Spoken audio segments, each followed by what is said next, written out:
안녕하세요. 여러분, 반갑습니다. 추운 날 여기까지 오느라고 고생 많이 하셨습니다. 추운데도 불구하고 어떤 공부를 위해, 합격을 위해 오신 만큼 저도 열심히, 굉장히 열심히 해서 여러분들의 합격을 빨리 최대한 당기는 게 제 목표입니다. 근데 조금 너무 많이 가리킵니다. 꼼꼼하게 가리킵니다. 그래서 혹시 나 초학자인데 너무 어렵다 라고 하는 부분이 있으면 언제든지 얘기해서 더 자세하게 생사하게 꼼꼼하게 설명해 드릴 테니까. 그러나 절대 조심하셔야 되는 것은 항상 이렇게 생각을 하셔야 돼요. 내가 하는 이런 방식이 강도가 과연 합격을 보장할 수 있을까 라는 데 항상 확신을 가지고 하셔야 됩니다. 그냥 이렇게 공부하다 보면 뭐 잘하면 붙겠지. 이런 마인드 갖고서는 이 좀 고시가 험난해요. 필셋을 통과해야 되고 2차에서는 이 국제법이 중요한 게 아니라 학제 통합 논술 엄청나게 중요합니다. 되우 어렵습니다. 선생님도 답변 달기 헉헉거릴 정도입니다.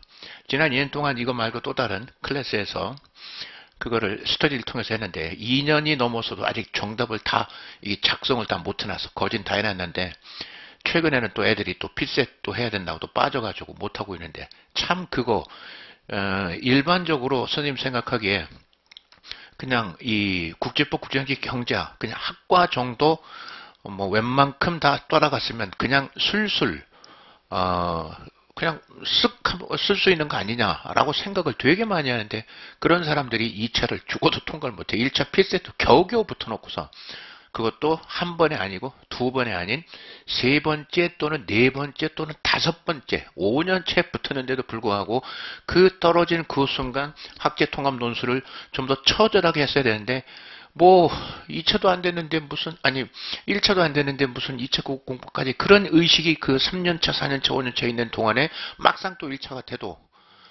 학제 통합 논술이라고 하는 그 장벽이 그게 1차 통과하는 거 이상으로 좀 어려워. 그래서 그것마저 조금씩 이 학제통합 논술도 해가면서 여기 특히 우리 선생님 이 국제법 체계는 그래 앞으로 나올 국제정책 전역된 국제정책 하겠지만 이 학제통합 논술형 책을 내려고 해도 원체 앞에 다른 얘기 기본 베이스가 있기 때문에 이 책에다가 여기다가 같이 집어넣었어요. 여기 이제 이 책 보게 되면 상권, 중권, 그 다음에 경제법 학원으로 돼 있는데 여기 책이 두꺼워진 이유는 첫 번째 학제통합 논술에 대한 답변까지 문제 나왔던 거 다 여기다 답변 집어넣었어요. 그 기본 맥락 나오다가 요 정도가 갑자기 학제통합 논술 나오는데 그걸 집어넣고 두 번째는 객관식 1차 7급용으로 2차 7급용 그러니까 7급에서 보는 객관식인데 거기에 있는 문제가 굉장히 어려워졌고 객관식인데도 그리고 우리 5급 하는 애들한테도 풀어보라도 다 틀려요. 근데 선생님 가만히 보면은 2020년부터인가 그런데 갑자기 어떤 출제위원이 김대성 교수 은퇴하신 그러나 영향력 아직도 센 그분이나 그분 제자가 낸 것 같은데 김대성 선생님 지금 밑에 주에 있는 것만 나왔는데 특히 그 1차 객관식 그런 문제는 앞으로 그 출제하는 사람이 5급이나 지금 선생님의 같아 결과적으로 5급 문제 또 앞으로 그런 그런 지역 그런 방향 그런 포인트, 그런 속에 숨어있는 것까지 낸다는 선행지수이기 때문에 그것까지를 다 커버하려 보니까 책이 이렇게 두꺼워졌어요. 좀 부담스럽겠지만 선생님이 확실히 얘기하고 싶은 이 책 하나면 다 된다. 속된 말로 떡을 친다. 충분하다. 계속 반복해서 봐라. 그러니까 선생님이 이 책 개판하는데 2판인데도 개판하는데도 한 5년, 6년이 걸려가지고 왜 그렇게 오래 걸렸냐면 뭘 하다 보면 1년 지나면 김대현 선생님 책, 정인석 선생님 책도 새로 나와. 그럼 또 사서 또 읽어야지. 또 틀린 데만 더 찾다가 보면 또 1년 지나. 또 이러다가 화가 나가지고 더욱더 열심히 해가지고 겨우겨우 작년 가을 때쯤에 완성을 했는데 앞으로 또 그 작업은 또 계속 해야 되겠지만 그러니까 나도 힘들겠지만 여러분들은 더 힘들어. 맨날 새 책 나오면 가슴이 끙끙거리는데 매번 새 책 나온다고 그 책을 볼 필요는 없어요. 뭐 빌려서 보건 먹어서 차이가 나는 것뿐만 했는데, 근데 2판 정도 차이가 나면, 제가 5판을 샀는데 한 2, 3년 지나가지고 7판 나왔다. 2판 정도가 바뀌면 그때는 사서 보는 게 좋지 않을까. 1판 정도 매번 그거 바꾸기는 좀 힘들 것 같고. 아무튼 그래. 자, 일단 오리엔테이션 좀 하고,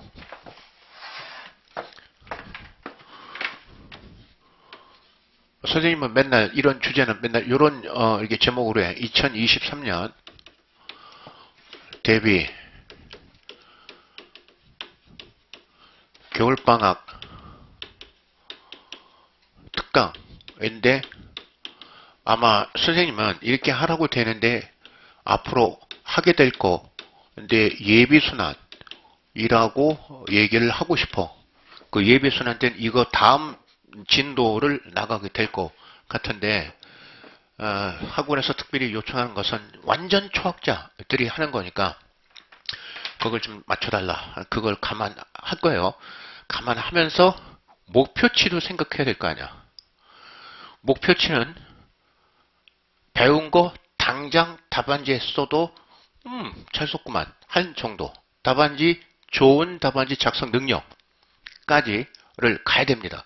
이거 뭐 내가 요만큼에 이렇게 너무 소심하게 자신을 너무 낮춰가지고 어려우면 어떡하나, 이거 못 쓰면 어떡하나, 그럼 이거 조금만 배워야지, 이런 마인드 갖고 했다가는 이 힘들고 힘든 고시 2차 3차에 통과 못합니다. 옛날에 나한테 메일이 온 친구가 있었는데, 이 합격자 한 40명 또는 50명 해마다 좀 왔다 갔다 하는데, 내년 48명인가 그렇대. 저희가 그 서울대 연대 고대 학생이 아니래. 그 외 대학 어느 출신인데, 이 합격자 수가 서울대 연대 고대 다 합하면 매년 거의 65%에서 70%를 왔다 갔다 해. 서울대 연대 고대 합하면 다 합하면. 근데 그거 아닌데 제가 붙을 수 있겠느냐 라고 그러더라고. 지방대 어디라고 하던 것 같은데, 근데 붙을 수 있겠느냐 라고 하는데, 결론은 뭐냐면 붙을 수 있다. 왜냐면 65, 70이면은 35, 30%는 그 외 대학 학생들이란 얘기 아니야. 그 외에도 뭐 외대나 뭐 성대나 뭐 기타 한양대나 몇 명, 두세 명씩 뭐 붙기도 해요. 그렇다면 그 영역인데 그게 그렇게 65, 75는 제가 붙을 수 있겠느냐 라고 하는 말에 선생님의 답변은 뭐냐면, 붙을 수 있다. 그러나 너 벌써 마인드가 그러니 너 이 힘든 고시 못 이겨낼 것 같다. 서울대 연대 고대를 많이 붙으면 걔네들이 서울대 연대 고대에서 붙은 게 아니라 더 노력을 굉장히 했기 때문에 붙은 거다. 자네들이 몰라서 그렇지 서울대 특히 외교학과, 우리 학생도 외교학과 수업 많이 들어오는데 많이 붙었어. 한 과에서도 뭐 4, 5명 붙으니까 뭐. 근데 그거 말고 한 3, 4배 정도 되니 우르르 떨어져. 연대 고대는 마찬가지야. 많이 붙는 애들이 있는데 그 밑에 또 우르르 떨어지고 다른 길로 해도 무수히 많아.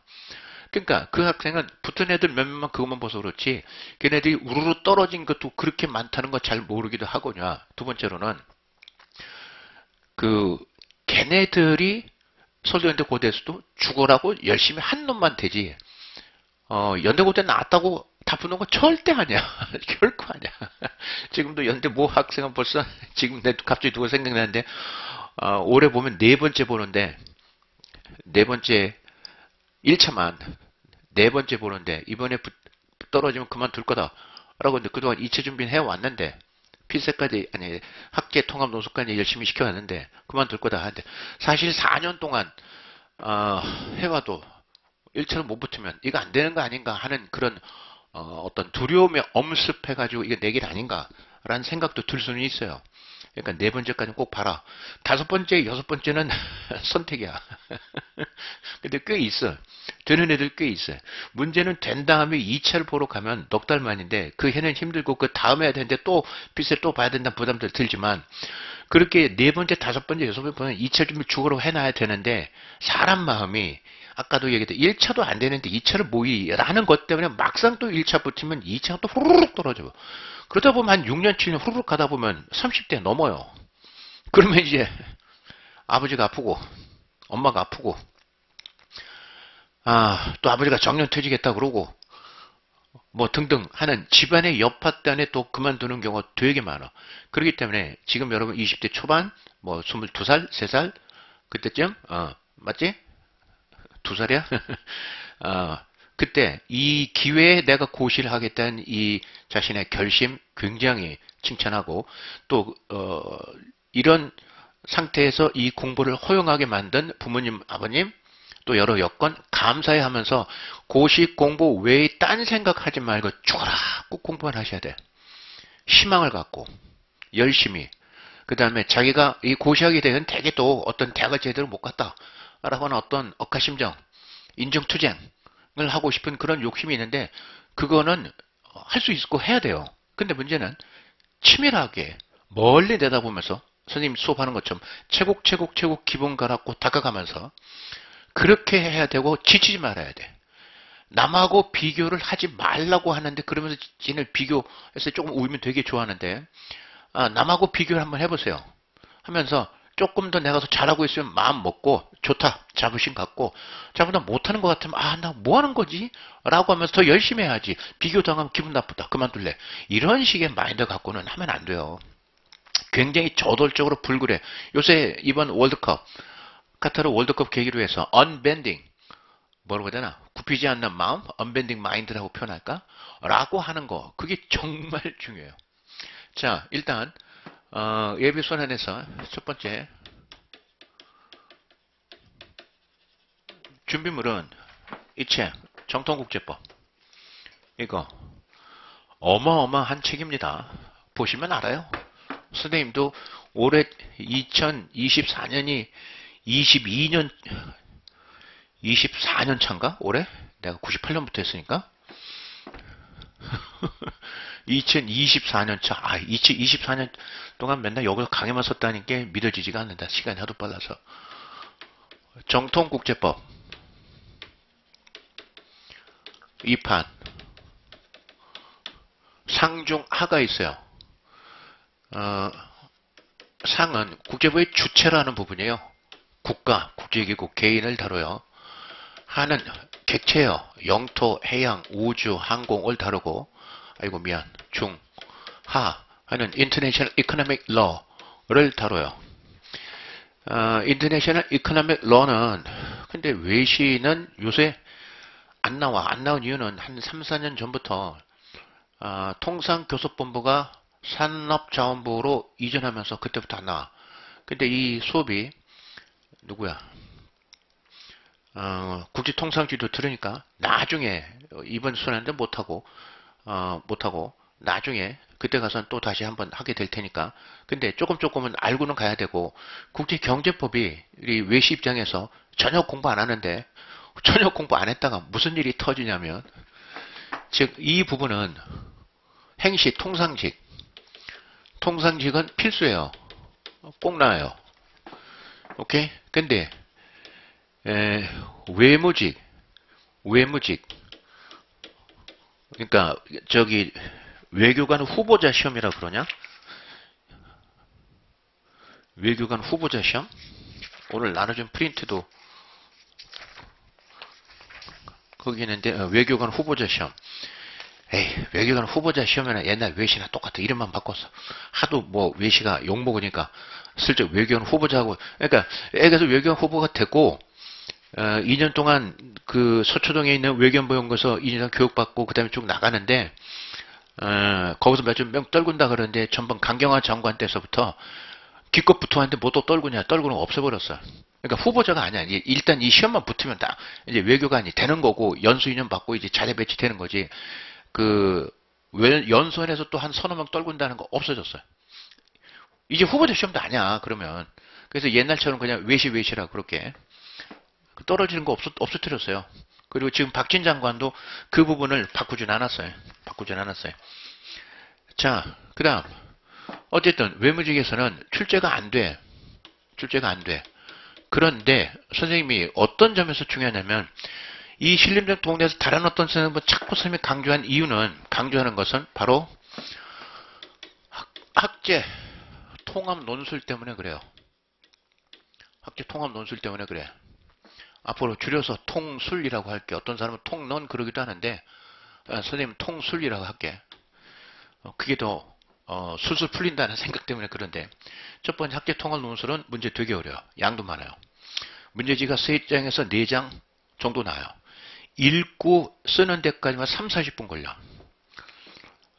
굉장히 어려우면서도 공부를 대충 했다가 나 공부 뭐 했지? 또는 공부했으면 그때 그 부분을 쓰라는 건데 그거 어떻게 써야 되지? 굉장히 딱 보고 이런 거 전혀 없어요. 또 쓰는데도 굉장히 또 빨리 써야 돼요. 문제는 빨리 쓰기까지 아는 게 별로 없으면 또 그러지도 못해요. 문제 아무튼 어려워요. 지금도 그런데 작년에 어떤 여학생 1차를 3번 떨어진 내가 그것도 한다고 왔다가 통술 뭐 그까짓 거 뭐 문제 있는데 10분이면 다 있죠 라고 했다가 나한테 되게 혼났어요. 제대로 읽고 해석하냐 3, 40분 걸려요. 그리고 초안 짜는 데까지. 근데 그 10분에 했는데 어떻게 10분만이 다 있느냐고. 한 번 보지도 않고 어떻게 건방 그렇게 떠느냐고. 보고서 직접 한번 해보라고. 해보지도 않고서 그냥 대충 보고서 쉽네. 하나도 쉽지 않고요. 수업 시간에 물어보면 대답도 대답 못한 거예요. 왜 그렇게 자기 자신을 붕 뜬 상태. 시험 문제는 굉장히 어렵고 진짜 뭐랄까 허튼 자와 실력 있는 자를 구분짓기 위해서 이 학제통합 논술이나 외시 전체 시험의 특성이 성실한 사람, 착한 사람 뽑는 게 아니라 머리 되게 똑똑한 놈만 뽑겠다라고 하는 거가 너무 뚜렷해. 만만치가 않아 진짜. 서울대 외교학과 나와도 만만치가 않아. 똑같아. 걔들도 한번 답들어 보니까 엉망인 거 마찬가지인데 그 중에서도 또 잘하는 놈이 일부 있어. 10명 중에 한 2명 정도. 걔들이 붙어. 걔들이. 8명에 속하면 2명으로 여기서 죽으라고 선생님과 같이 쫓아오면서 뭐 이겨내는 수밖에 없어요. 이 학계통합 논술의 관련성이 이따도 얘기하겠지만 일단은 인터내셔널 팔로틱스부터 먼저 하셔야 돼요. 왜냐면 여기에서 뭐가 나올까 주제거리들이 굉장히 선정이 많이 돼요. 굉장히 선정이 많이 돼. 예를 들어서 올해 2월 24일 2022년 2월 24일은 러시아가 우크라이나를 침공한 그 해야. 오케이? 뭐 거기에 이 침공하기까지 나토가 동진했다. 존 미어샤이머 견해지. 러시아 안보를 위협했다고 하지만 아니다. 푸틴의 동진 정책이다. 자꾸 구소련권을 회복하겠다고 하는 그런 야망, 지정학적 어떤 유라시아 제국을 만들겠다. 알렉산더 두긴이 얘기하는 것 같은 그거 하겠다는 것이 원인이다. 자유주의에 대한 중대한 도전이다. 라는 두 견해가 있어요. 이제 그거 갖고 이제 우리가 얘기하게 되면 문제는 여기서 국제법이 또 이제 파생이 돼. 국제법이 뭐냐면 제일 먼저 제일 중요한 것은 과연 국제법에서 얘기하는 개전 원리. 현재 유엔 원장에서는 전쟁하는 건 자위권으로서만 전쟁하고 되어 있는데 우크라이나가 먼저 침공을 해서 러시아한테 무력 공격을 해서 러시아가 쳐들어왔다는 거가 되는데 우크라이나가 먼저 침공한 거 없어요. 없어요. 자위권이라면 자위권이라고 얘기했지 무슨 특별 군사작전이라고 그런 이상한 말을 해. 그러면서 러시아가 저지른 많은 인도주의 참상, 소위 전쟁범죄 어마어마해서 나중에 이 전쟁범죄 그 부분은 원래 7급 시험 문제 옛날 10년 전부터 꼬박꼬박 문제 나오는데 우리 시험 문제는 한 번도 안 나왔어요. 그러나 학제통합 논술에서는 벌써 6년 전인가 벌써 지문이 쭉 나왔어요. 뭐가 나오냐면 포로 지위. 그게 시험 문제 나왔는데 그때 조약집에도 없지. 이 동네 아무도 안 가르쳐. 학제통합 논술까지를 감안을 해가지고 국제법 강의하는 사람, 학제통합 논술을 감안해서 국제정책하는 사람 아무도 없어요. 진짜. 알아서 하라 그러는데 알아서 몇몇 애들은 구름만서 잘하는 애들, 정말 공부 잘하는 애들 쉽사리 끼워주지도 않더만. 우리 애들 환호 가려고 했는데 자기 좀 못한다고 하니까 아예 배제해버리는데 요새 분위기가 그래요. 실림동에. 그런데 이제 그런 부분이 내가 보기에 이제 국제법 본 문제, 통합 논술뿐만 아니라 본 문제도 나올 가능성이 굉장히 농후해졌다. 그러니까 일단 우크라이나 전쟁 얘기를 하다 보면서 이쪽으로 가고 그 다음에 여기서 인터내셔널 이코노믹스 내지 그냥 이코노믹스가 되는데 요렇게 그 주제에서 파생이 돼요. 물론 여기하고 약간의 상관관계는 있어요. 그러니까 정치적 파장, 경제적인 어떤 효과 그것이 법으로 어떻게 통제가 될까? 또는 어떤 식으로 법의 변화를 요구하게 될까라는 항상 정치학, 법학, 경제학 요 세 가지를 항상 머릿속에 이렇게 관련돼서 얘기를 해야 돼. 선생님은 주로 수업은 이걸 맞는데 학제 통합 논술 시간에는 경제학까지를 해요. 선생님도 경제학과 나왔어요. 얼마 전에 한 2달 전까지만 하더라도 뭘 했냐면 학제 통합 논술 시간에 유크레인 침공으로 뭐죠? 스태그플레이션 우려가 굉장히 심각해지잖아. 다행히 스태그플레이션 같은 증상이 지금도 진행이 완전히 스태그플레이션 들어가지 않았어. 인플레이션 특수한 형태거든. 그래서 스태그플레이션을 고전학파, 케인스학파, 신케인스학파, 모니터리스트 등은 입장차가 다 틀려. 다 틀린데 그 중에서도 스태그플레이션, 인플레이션하고 스태그네이션에 대해서 어떤 비율을 어떤 식으로 해야 될까는 딱 정확히 못해. 사회적 무차별 국수에서 여기와 여기 사이에 그 사회 처한 순서대로, 사회 처한 상황대로 어떤 점을 지적해봐야 그렇게밖에 경제책은 안 나오더라고.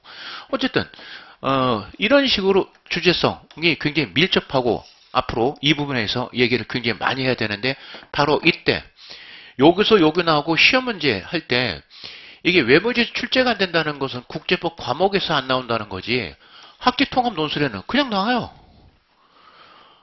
예를 들어 최국대 내국민들 그런 건 당연히 알아야 돼. 수량 제한 금지 원칙. 특히 보조금 협정은 굉장히 중요한데 지금 각국이 이미 비자유주의적 민주주의 파리드 자카리아가 The Rise of Illiberal Democracy를 때가 1999년이야. 특히 2017년을 계기로 해서 전 세계가 다 비자유적 국제주의, 특히 중국의 자국산업 육진을 위한 보조금 정책 을 WTO법을 완전히 개무시할 정도로 그렇게 해놔서 보조금 협정은 거의 지금 거의 완전히 무력화된 그런 형국이나 다름없어.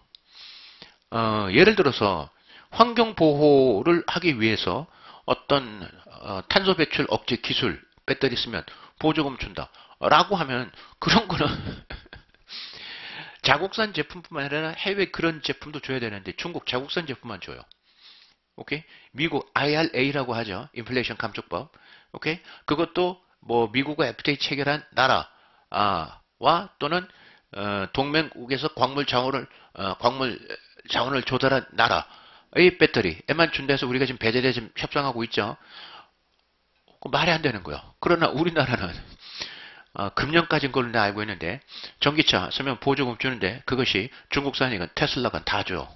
우리나라만 바보 같은 짓을 하고 있는데 자유무역에 수호자래나 어쨌거나 라고 하는데 바로 그럴 때 보조금 협정이 뭐가 어떻길래 지금 이렇게 되는가 라고 해서 학제통합 논술에는 또 보조금 협정 물어봐요. 어떤 점이 무력화됐느냐. 그럼 또 그렇게 알아야 돼.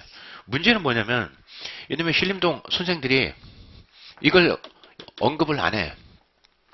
그러니까 요거까지 해서 안 나온다고 했다가 선생님 수업에 들어서 이걸 가면서 이거 할 때 경제법 보조금 협정이나 를 얘기를 하는 순간에 갑자기 아무것도 모른다. 아무것도 안 배웠다고. 어떡하냐고 시험 문제 나오는데. 그러니까 이걸 안 다루니까 어차피 이게 시험 문제도 신림동이라고 하는 데가 이거를 다루지 않으니까 이걸 아예 안 배우는데 근데 이제까지 기출문제는 나왔어요. 그래서 여기 와서 할 때 한 2년, 3년 전 경제법이란 건 전혀 도외시하다가 여기 와서 수업 들을 때 그동안 자기가 속았다. 라는 거 부럭부럭 막 분노가 일으키면서 야, 인마 빨리 잊어. 그냥 열심히 하면 돼. 하고 했는데 분노가 2~3년 동안 분노가 우리 몇몇 학생들한테 분노가 삭히질 않아. 그때는 지풀에 꺾여가지고 이씨 고시 못해봐야 라고 한 놈이 되게 많아. 제대로 공부할 때부터 시험 문제, 기출 문제를 보고 이런 식이구나. 내용은 덜 알아도 이 영역이 나오는구나. 알고 제대로 해야 되는데 그것마저도 사기치는 일부 선생님들 때문에 애들이 피해를 입고 나중에 안 순간 벌써 3~4년 지난 순간이고 제대로 하려니까 샹! 엄마가 아프고 아빠가 아프고 정년퇴직하고 등등등 하는 일 때문에 고시 그만 확 폭발. 그러다 고시 그만두는 경우가 너무 많아. 그래서 그렇지 않게 하려면 처음부터 제대로 어떤 영역이 나온 걸 제대로 알고 해야 되는데 하긴 신림동 하는 거 전체 보면 나도 얘기 다 들어. 자료도 보고 있고 걔들 책도 보고 애들이 노트를 갖다 주고 하면서 뭐 배우면 뭐 물어보면 누구한테 배우는지 안 배웠다면 그거 왜 한 번 기출문제 이렇게 나오는데 한번 애들이 또 대답 못하고 그래서 우리 현황하는데 문제가 커요. 애들 중요한 인생들을 그렇게 자기 능력 부재, 의사 부재로 해가지고 애들, 학생들 인생을 망칠 수는 없는 건데. 자, 어쨌든, 안 나온다. 외시직은. 근데 여기 관련이 있다. 조금 알고는 있어야 된다. 라고 하는 거. 두 번째 준비물이, 제일 중요한 게 국제조약집. 국제조약집. 조약에 몇몇 내용이 있는데, 무슨 협약, 제 몇제 어떤 규칙이 있어. 거기에서, 우리가 어떤 legal definition, 법적 정의와 관련된 거. 조약의 정의. 강행규범의 정의. 강행규범이 있다 할 거야. 그런 경우는 답안지에 토시 하나 틀지 않고 그대로 써야 돼요. 토시 하나 틀지 않고. 이건 굉장히 중요해요. 여기에서 점수가 왔다 갔다 해. 그런데 legal definition, 법적 용어가 아닌 어떤 중요, 그냥 내용이다. 예를 들어서 UN 헌장은 CHR, 차터 이렇게 쓰면 조란 뜻인데 51조. 우리가 조항을 보면 조 다음 항 다음에 호 이렇게 나가요. 몇 조, 몇 항, 몇 호, 조항, 호 이런 순으로 가는 거 잘 알고 계셔야 돼요. 조항, 호로 가는데 이 51조는 그대로 외울 수 있으면 외워. 근데 꼭 그렇지 않아도 중요 단 어구별로는 꼬박꼬박 내용이 들어가야 돼. 중요 내용은 꼭 들어가야 돼. 다 쓸 때도 있고 아니면 특정 문구만 원형에 쓸 때 아무튼 중요 단어, 키워드, 그 다음 명사, 형용사 등 같은 즉시 안보리 보고라고 하면 뭐 그런 식으로 개별적 고유한 개별적 또는 집단급 자유의 권리를 침해하지 않는다 하는 개별적 또는 집단적 자유의 고유한 해놓고 영어 inherent 가로치고 right 이라고 하는 그런 부분 등은 꼭 써줘야 돼. 그대로 달달달 토시 이거는 위에 거는 토시 하나 틀리지 않고 외워야 되지만 이게 있고 없고에 따라서 토시 하나 틀리지 그대로 썼을 때 쓰면 얘 공부 많이 했다. 정확히 했다. 벌써 느낌 확 오고 약간 여기서 틀리게 얘기하면 약간 이렇게 찌푸려. 어떤 꾹 눈 감으면 겉버리고. 근데 이런 거는 그렇게까지는 하지 않아도 키워드만 잘했어 라고 해. 이거는 주로 키워드 정도는 알고 있어야 되는데 선생님 책이 웬만한 거 다 있지만 책에서 보는 거하고 직접 조약집 찾아서 보는 거하고 천지차이 느낌이야. 직접 그런 문서를 다 모아놨어요. 선생님 만든 건 이건데 정통국기 조약집 직접 내가 뭐 찾아보라 그래. 그리고 우리 학생들 돌아가면서 읽어보세요 하면 큰 소리로 제 몇 조 하면서 쭉 머릿속에서 음미를 하면서 읽어보시기 바래요. 머릿속에 음미 빨리 읽을 필요 없어. 천천히 그런 훈련을 할 거고 읽으라고 그러고 그 다음에 이것 때문에 조심해야 될 게 이렇게 링 달린 조그만 수첩 있잖아요. 이것 좀 말은 꼭 좀 하세요.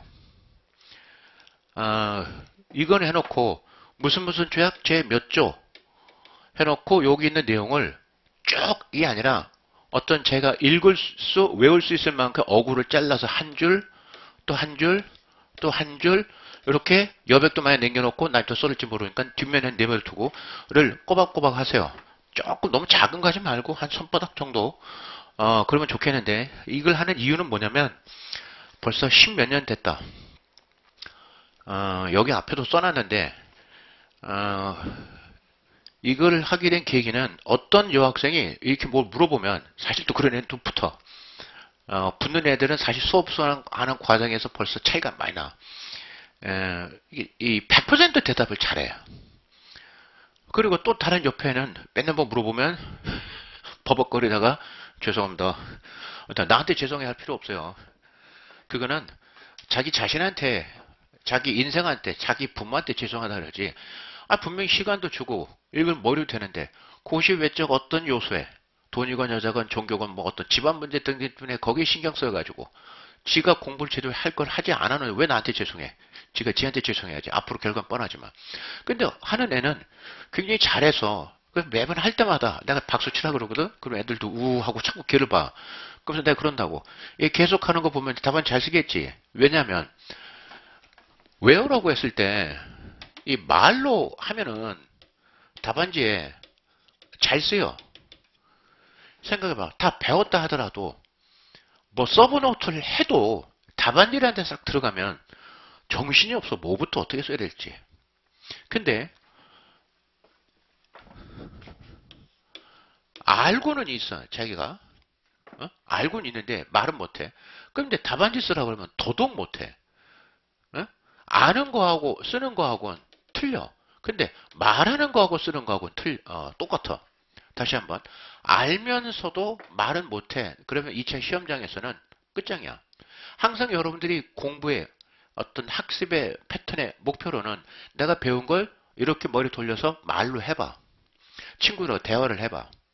아니면 그것이 중요한지를 아는 사람은 서브노트 해야 서브노트도 중요하지만 매일매일 생활 속에서 어떤 학생은 집에다가 그냥 화이트보드를 하나 갖다 붙여놓고 거기다 맨 꼭대기에 이렇게 말로 자기가 강의하듯이 이렇게 써두더라고. 지나면서 자꾸 보고 완전히 그냥 그땐 지우고 완전히 알게 되면 다시 한번 얘기하지만 제가 내 얼굴 바라보면서 말로 할 줄 알 때는 시험장에서 무슨 일이 있어도 분명히 쓸 수 있어요. 근데 알고는 있지만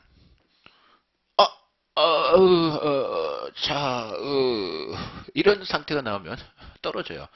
걔는 공부 헛한 거고 책 허투루 산 거고 강의 허투루 해서 다 돈만 날리고 공부 안 했네요. 그런 건 떨어져야 돼요. 다시 한번 공부하면서 잘 들어야 돼. 이 일을 처음부터 시키면 아는 사람은 빨리 붙는데 이거를 1년, 2년 지나서 아는 애를 보면 이미 늦어. 다시 한번 고시 2차는 말로 할 수 있는 경우는 반드시 답안지에서 현장에서 위기 순간에 1년에 한 번, 2년에 한 번 어쩌다 들어오는 순간에 반드시 쓸 줄 안다. 근데 알고 있는 거하고 쓰는 거하고는 천지차다. 알고서도 쓰지 못한 경우가 많다. 단어 선택을 문구를 어떻게 전개 나갈지 정신이 없는 경우 너무 많다. 다시 한번 자꾸 얘기합니다만 정말 중요해. 말로 할 줄 아는 건 반드시 답안에 쓸 수 있다. 그래서 말로 할 줄 알아야 된다. 그 말을 조금만 더 확장시키면 자기 친구한테 설명할 줄 알아야 된다. 선생님한테도 설명할 줄 알아야 된다. 선생님한테 그걸 기반으로 오히려 선생님 얘기를 따지고 들고 잘못을 허점을 지어서 이렇게 얘기할 줄 안다. 그건 답안에 쓸 수 있다. 그러나 그것이 아닌 그냥 많이 수업만 들었다. 책을 많이 읽었다. 그것만 갖고 답안지 쓸 수 있느냐. 천지차다. 선생님 2차 시험장 2번 갔다 왔어. 근데 선생님은 선택 과목 그 차이 때문에 못 붙어가지고 한이 남은 사람인데 그 경험 때문에 여기 시험 가르치는 국제국제주의 2차 시험장 갔다 오면 아무도 없어. 아무도 없어. 그러니까 2차 답안지가 어떻게 된다는 거지. 제가 알면서 얘기하지 직접 느낀 사람이 없는데 다시 한번 얘기하지만 말로 얘기할 줄 알면 반드시 쓸 수 있다. 그리고 그것은 곧 합격이다. 오케이? 근데 알고는 있지만 쓰지 못한다. 그렇다면 합격 사입이 합격 의식만 생긴다. 그러니까 책을 많이 읽고 많이 강의 들었어요. 그럼 뭔가 좀 아는 듯 하지만 그 순간 사상도각이야. 우리는 뭐든지 2시간 열면 뭐라고? 2시간 열면 내 승부를 본다. 라고 하는 거야. 항상 생각해야 돼. 2시간 열면에 주어진 답변 다 쓸 수 있으면 붙는 거고 또 쓸 수 있을 만큼만 정도와 폭을 갖고 있으면 되는 거지. 그 이상의 많은 내 것도 많어. 그래서 그걸 줄여놓고 키워드만큼 그 키워드 순서만큼은 어디 서브노트에 써두지만 그 사이사이 맥락은 머릿속 학습 통해서 기억을 하고 있고 꼭 빼먹지 말아야 될 단어 그리고 그 단어의 연결 단어 시퀀스 인과성 있는 논리 그런 거는 꼭 기억해야 되고 그 옆에 풍성했던 맥락 등은 그동안 수없이 많이 읽었던 책 강의로 인해서 다행히 머릿속에 있어요. 그거는 그 다음에 그건 내버려 안 써도 되지만 요 가운데 있는 것들은 즉 뼈다귀는 꼭 알고 계셔야 돼. 2시간 10몇 내 다시 한번 쓰지 못하면 이 많은 강의 많은 책 다 도루묵이다. 쓸 수 있으면 그거는 실력이고 합격이다. 그런데 2시간 열몇 내 아무리 빨리 쓰고 글 적게 쓴다고 해도 뭐라고?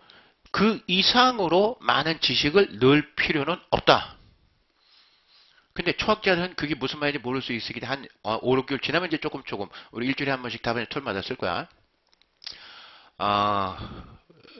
그리고 월요일날 제출하시고 그리고 그 주중에 엄청난 피바다로 만들어서 답안지 강평을 할 거고, 그리고 또 자극받고 또 여기서 쓰는데 토요일날 2시간 동안만 여기서 써. 더 쓰고 싶다면 집에 가져가서 써. 월요일날 갖고 와. 그러나 무조건 2시간 동안 강의실에 있어야 돼.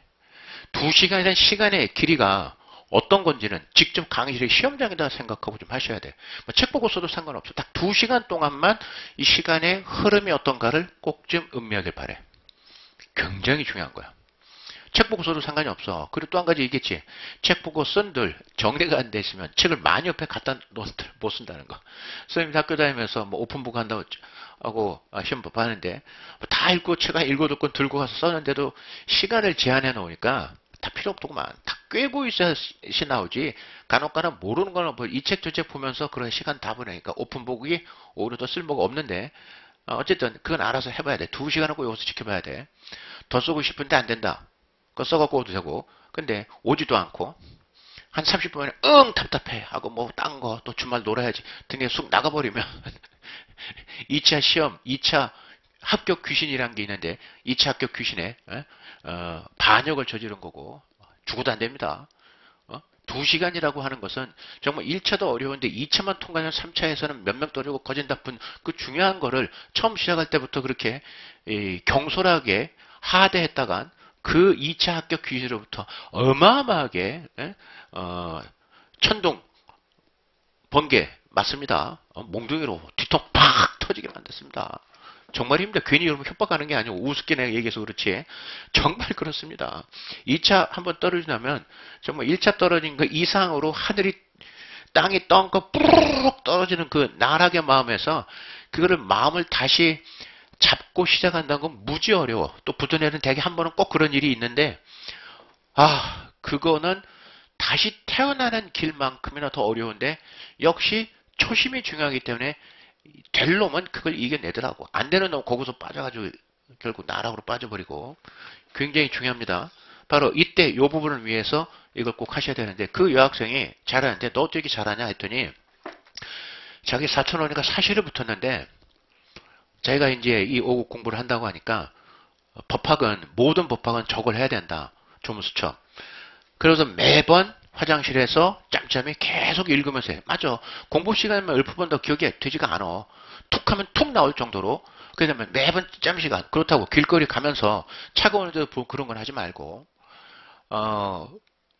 그렇게 하다 보니까 누구보다도 조문을 확실히 자신감 있게 정확한 단어를 쓰고 합의한다, 협의한다 틀리거든. 근데 그걸 또 단어도 구분하지 않고 쓰면 그것 버려요. 이제 시험장에서 선생님들이 무슨 단어 이상하게 썼으면 조금 보다가 이해하려고 하다가 이해가 도저히 안 된다 하면 그냥 그것 버리지. 전화 걸어서 무슨 뜻이니 물어보지 않아요. 허용되는 법이 내에서 그렇다면 조문대로 쓰는 게 제일 좋아. 그렇게 해서 붙었으니까 그게 조언을 해. 그러면서 그렇게 한다 얘가. 그래서 야 봤지? 붙는 애들은 틀려.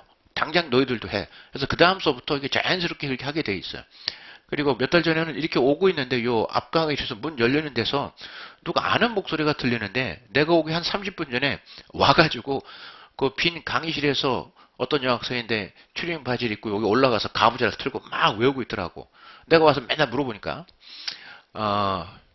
여러분한테도 매번 물어볼 거고 수업 전에 또 한번 물어볼 거고 그때 째깍째깍 나와야 돼. 째깍째깍. 그러면 계속 중요한 것만 물어. 중요한 것만. 외우라고 한 것만 해.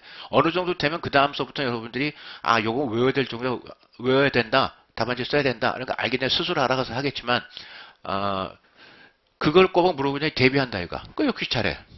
오케이? 그런데 이런 게 있어요. 여학생들은 하라고 하는 대로 해. 링. 근데 남학생들은 꼭 말을 안 듣는 애들이 남자애들이야.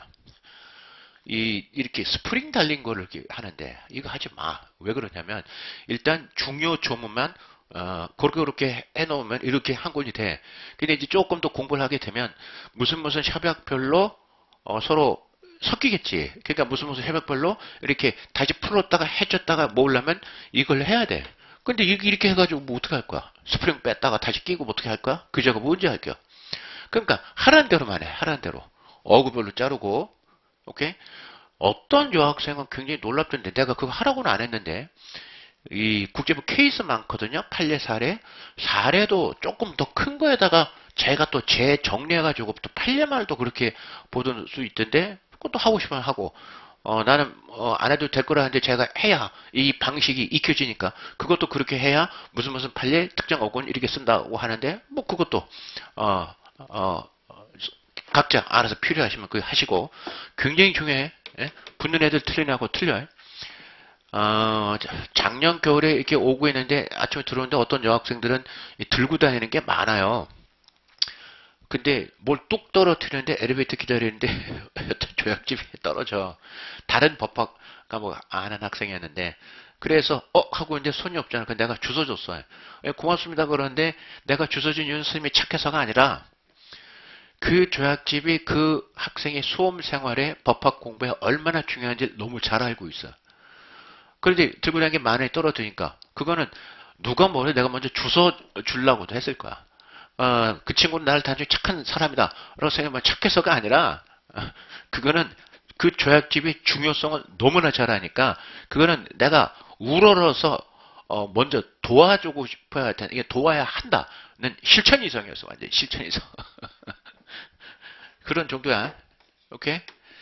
그 다음에 세 번째 지도 좀 마련하세요. 지도 여기 콜린스 지도인데 요거는 오래돼서 요거는 조금 뭐야 이전판이야. 요즘에는 판이 좀 요게 표지가 더 퍼렇게 바뀌었어요. 뭐 이런 식의 내용이 바뀌었는데 요 조심할 거는 두꺼운 거 사지 말고 얄팍한 거 있어. 얄팍한 거 7,000원인가 8,000원인가 얄팍한 거 있어. 두꺼운 거 지명 쓸데없는 거 많이 있는 거 그거 필요 없고 이거 좀 들고 다니면서 왜 그러냐면 이거는 국제정착대로 들고 다녀야 되는데 왜 그러냐면 부르키나파소와 말리 사이에 영토 분쟁 사건에서 할 때 부르키나파소와 말리가 어딘지를 몰라. 이 동네 수험생들 선생님들 국제부 국영대 지도 갖고서는 아무도 없어요.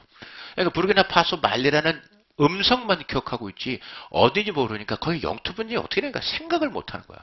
공부를 밑바닥에서 천천히 눈으로 확인해가면서 일일이 해야 돼. 부르키나파소 보면 여기야. 아프리카 여기에서 여기 부르키나파소하고 말리 여기하고 여기 사이라고. 여기 국경선 분쟁 여기서 난 건 그러면 이런 일이 났겠구나 라고 할 거야. 오케이? 벌써 이 강의실 지도가 붙어있죠.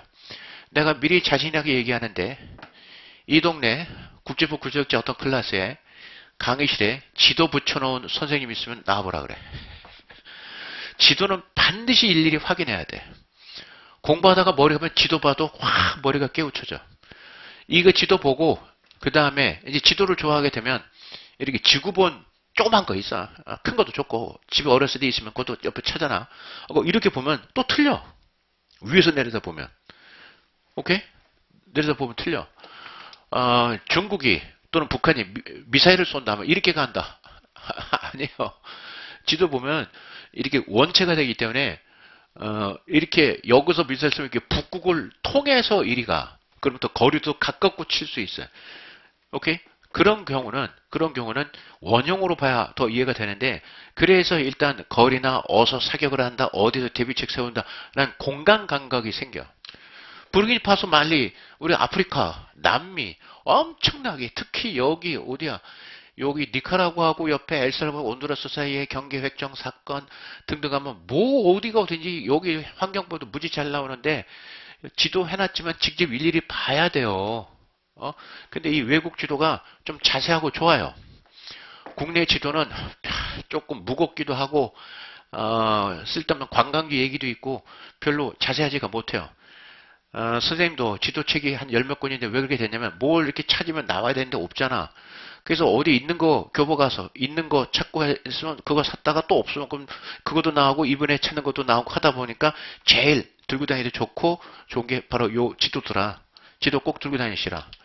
학교에서도 연대 정예과 같은 경우에서도 한 여학생이 그러는데 김명석 교수만 지도 들고 다니라 하지 단순히 얘기도 안 한다. 바로 그게 틀려. 그래서 그 선생님 김명석 좋아하는데 실증주의잖아. 지도를 보고 오케이? 공간 감각 세우고 두 번째 중요한 거는 지도하고 그러면서 공간 감각 세우고 그 다음에 국제부 국제정치 국제자가 들은 건 항상 알아야 될 건 연도수 시간적 흐름 두 가지는 꼬박꼬박 같이 알고 가셔야 돼. 꼬박꼬박. 오케이? 항상 시공을 십자 분석하면서 시간적 흐름, 공간적 변화의 차이에 우리가 분석 대상이 여기에 있다. 라고 하는 경우는 앞으로 무슨 서술하라, 뭐를 비교 설명하라 할 때 굉장히 중요한 거기 때문에 뭐가 잘 안 되면 일단 시공부터 먼저 떠올리시고 그러면서 또 한 가지 예를 들어 이런 것도 해봐. 1939년 8월 23일 이거 몇 월 며칠까지는 중요한 것만 하고 대개 일단 연도수만 조금 중요한 건 월 아주 중요한 거 그런 경우는 자연스럽게 공부하게 알게 되는 독서 불가침조약 을 체결하고 그 다음 9월 1일 날 드디어 독일이 폴란드를 침공함으로써 뭐가 시작돼? 2차 세계대전이 월드 워 세컨드 시작한다. 그러면서 항상 연도수 사건명 오케이?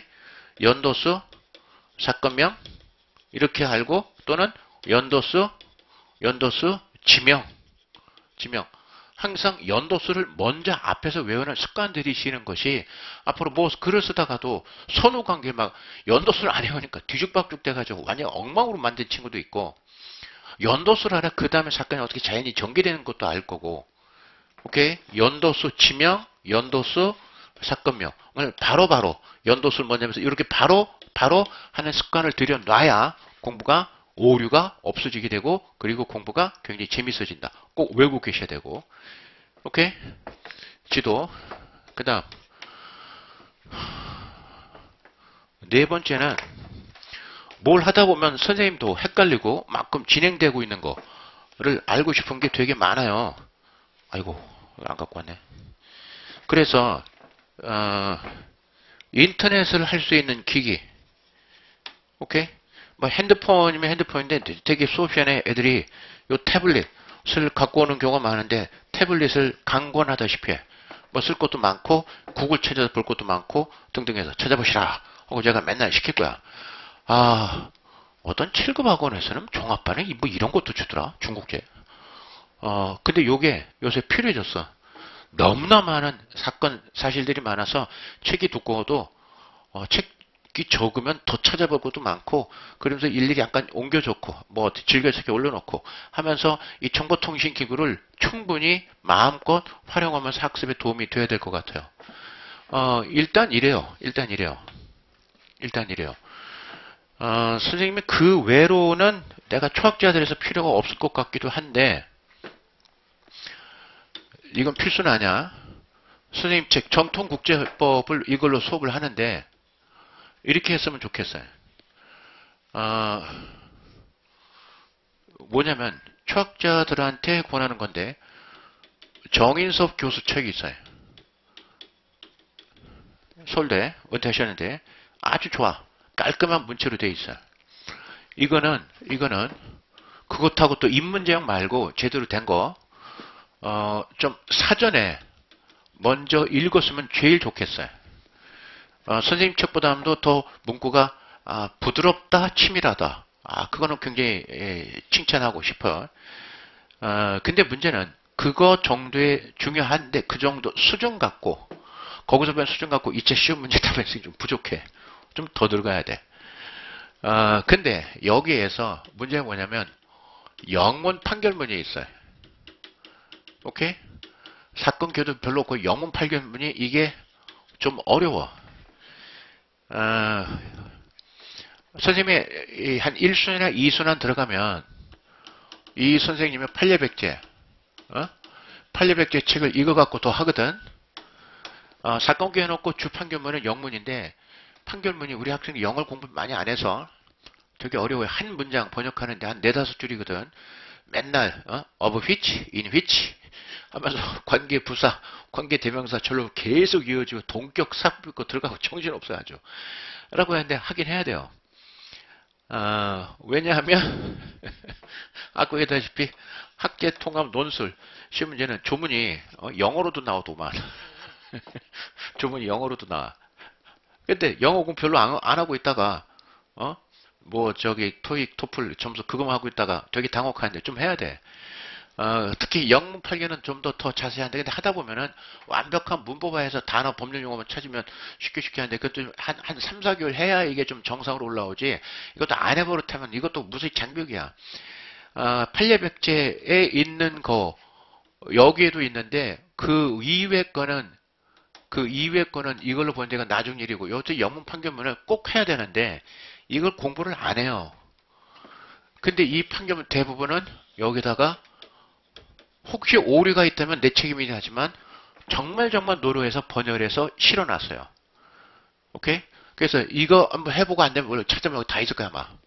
번역해서 보고 그 다음에 일이 오고 그 다음에 또 뭐 어디로 가야 되냐면 지난주에 배웠는데 스님 또 은사가 스님이 경희대 나온 건 아니지만 경희대 최성환 교수의 많은 학원을 입었고 스스로 제자임을 자처하는데 아유 11월 4일날 돌아가셨더라고. 매일 보는데 갑자기 추모 세미나를 한다 그래서 무슨 하고 달려갔더니 어떻게 갑자기 뇌에 문제가 있어가지고 돌아가셔서 충격 먹고 다들 충격 먹었어.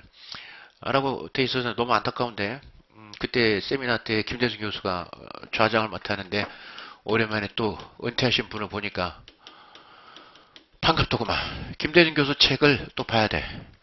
김대중 교수 책은 넓고 깊고 그 다음에 어려워요. 근데 보긴 봐야 돼.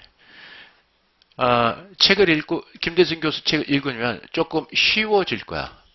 근데 읽고 난 다음에 문제가 뭐냐면 이 넓고 깊은 데서 어떻게 추려되는 건 잘 모를 거야.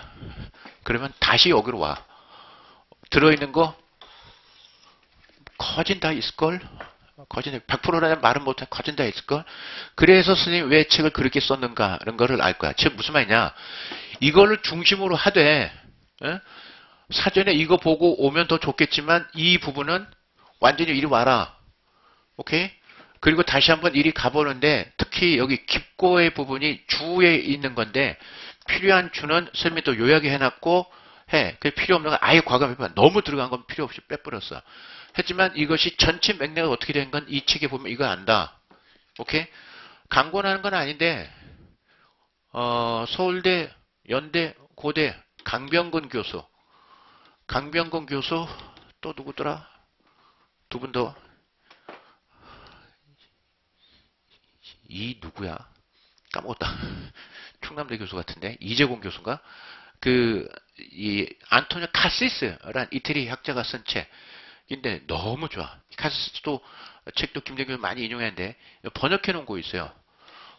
그거에서도 봤으면 좋겠는데 이것도 가고 안 가도 좋아. 근데 갔다면 다시 선생님 책으로 와봐. 거진 다 옮겨놔 있어. 좋은 내용들은 다 옮겨놔서 아주 쏙 빨아놨어. 좋은 책이요. 단 문제점은 뭐냐면 해양법 같은 항공 그런 부분이 없다는 거가 큰 고시용으로는 단점인데 어쨌든 여기 내용 다 있고 플러스 대한국제부학회 이건 뭐 학회 가입할 것도 없이 그냥 치면 나오기 때문에 여기 논문이 중요한 거가 나와요. 그 다음 또 하나 국제법 평론, 이것도 무슨 학회 가입하는 거 없이 들어가는데 여기에서 몇몇 봐가지고 중요한 논문들은 상당수 집어넣는데 몇 개 빠진 것도 있고 너무 막 이거 두꺼워지니까 다 넣어. 상당 중에 넣었는데 몇몇 빠진 거는 앞으로 새로 나오게 돼. 매년 하거든. 세미나를. 또 좋은 논문 나오고. 그리고 출제위원은 누가 출제위원이냐면 우리도 내가 30대 때 이분들이 40대 후반이었거든. 40대 중반이었구나. 30대 초반에 40대 중반이었는데 그때 이분들이 되게 40대 초중반 선생님들이 들어가. 50대는 힘들어서 안 들어가려고 그래. 40대 좀 늦은 마간 사람 들어가겠지만 40대 초중반 선생님들이 들어가고 스님이 50대 중반 되니까 벌써 다들 은퇴를 하셔가지고 참 내가 안타까워 죽겠어요. 스님이 또 굉장히 감명받은 분이 고대 박기갑 선생님, 박기갑 교수. 참 부드러우면서도 인자하시면 굉장히 치밀하게 학문적으로 들어가시는 분인데 책은 없어. 근데 논문이 많은데 굉장히 실력 있고 좋은 내용들 되게 많이 하세요. 또 이분 제자들도 많고 이분들 저작들 우리 여기 있으면 봐야 돼. 그리고 특히 그 외 선생님들은 여기 두 군데 일단 요 두 군데가 일단 제일 중요해. 뭐 딴 데 더 있는데 알고 계시면서 이런 부분들은 내가 여러분한테 이따 카톡에 다 가입을 해야 돼. 지금 들어가 있는 학생들 벌써 4년차, 5년차도 있고 되게 많은데 거기 가다면서 이제 내가 뭐 논문 봐야 될까 거기다 올려놔. 오케이? 여러분들 꼭 보시고 알아서 출력하면 출력 보시고 아주 필요 출력 여기서 출력해서 줄 테니까 아닌 것도 여러분 보면서를 다 하셔야 됩니다. 동영상 듣는 사람은 어쩔 수 없다. 어딘가 알려주는 줄 테니까 카톡에 못 들어오겠고. 자, 이렇게 정도가 하면 일단 스님이 필요한 건 다 해서 혹시 또 필요한 거는 하면서 얘기를 할게요. 그러면 잠깐 쉬었다가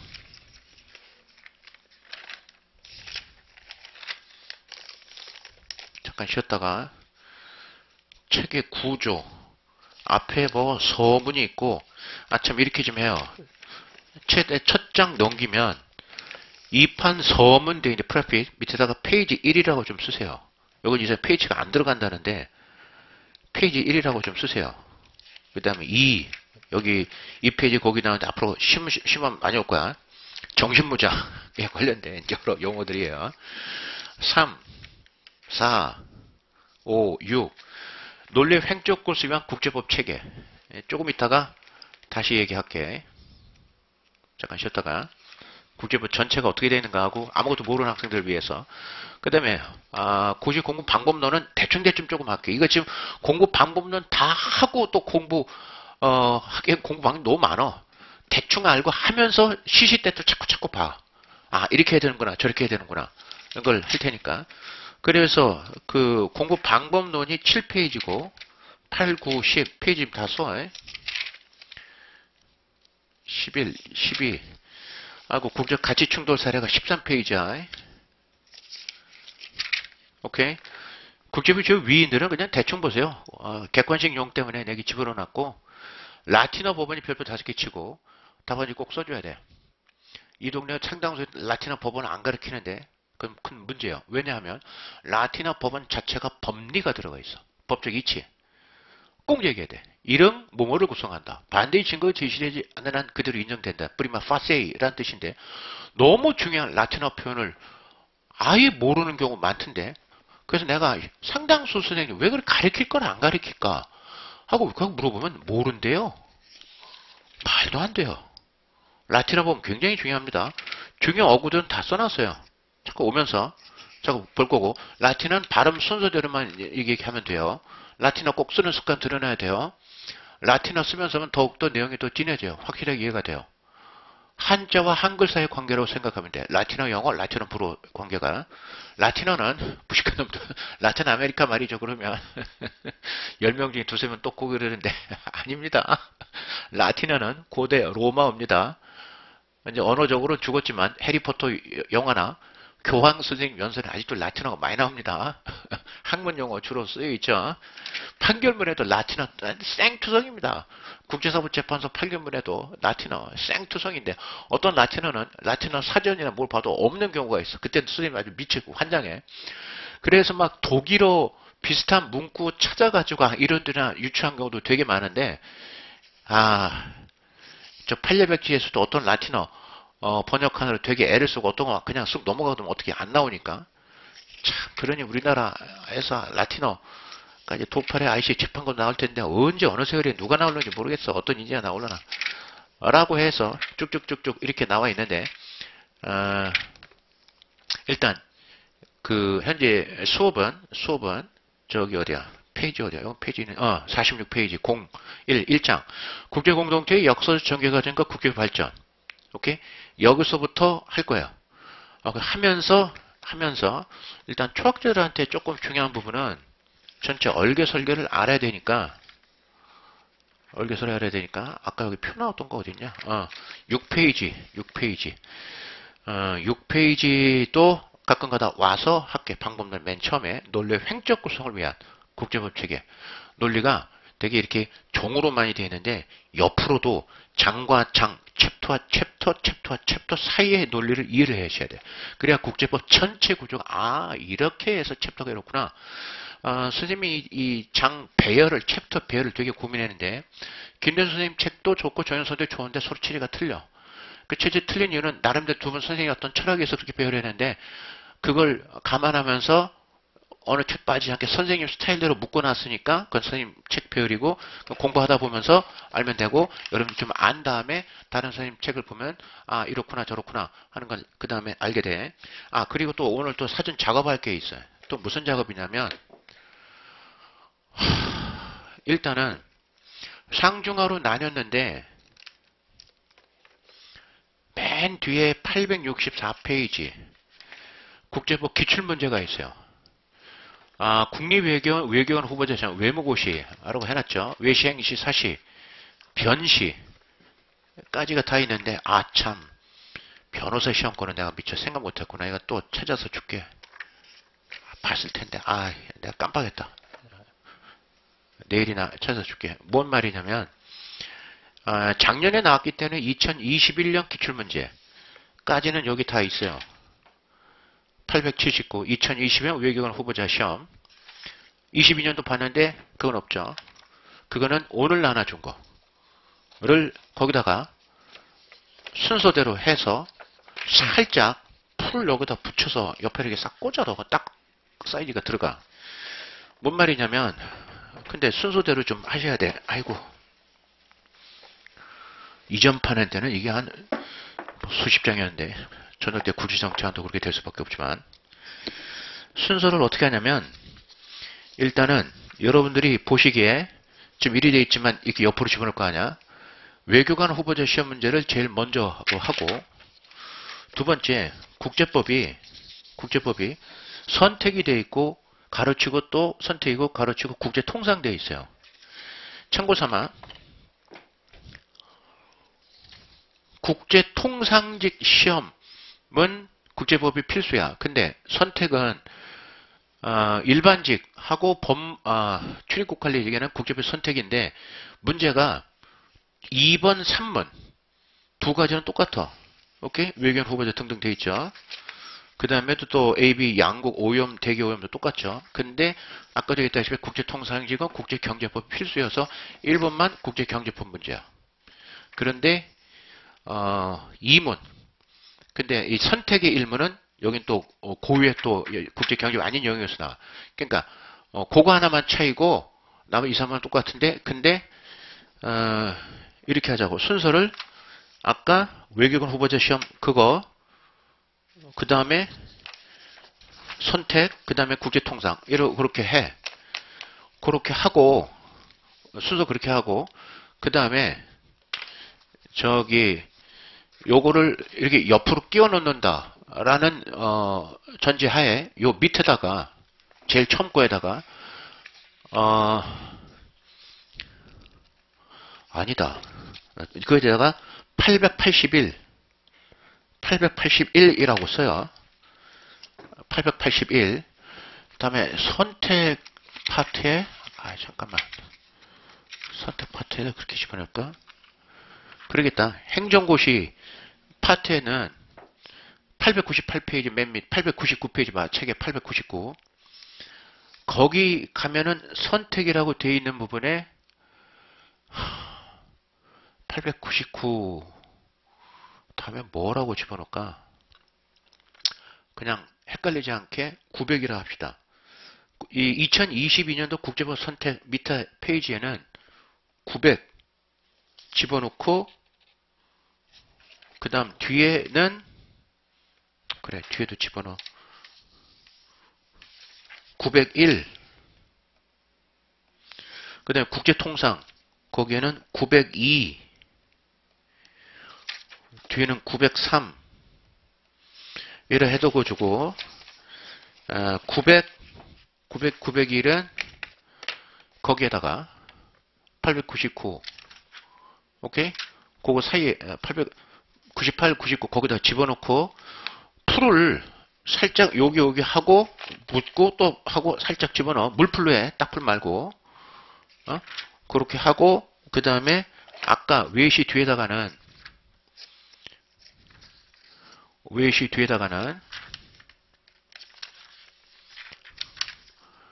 880이라 그랬죠?